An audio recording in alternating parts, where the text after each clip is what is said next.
अस्सलामुअलैकुम स्टूडेंट्स, आज हम हर्फ ज़ाल के मुतल्लिक़ पढ़ेंगे।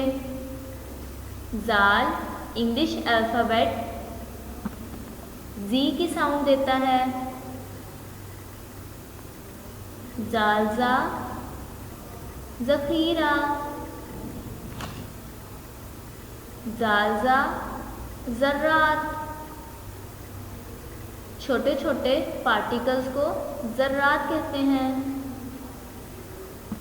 सबसे पहले तारीख लिखेंगे वर्कशीट के ऊपर। 2 जून 2021। जून कौन सा मंथ है? 6। अब लिखेंगे हर्फ ज़ाल। सेकेंड लाइन से स्टार्ट करेंगे। Make a small curve. Third line तक ये बन गया दाल। दाल के ऊपर 1 डॉट लगा देंगे तो ये बन जाएगा हर्फ ज़ाल। इसी तरह से यहाँ पर भी लिखेंगे ज़ाल। इस पॉइंट से स्टार्ट करेंगे।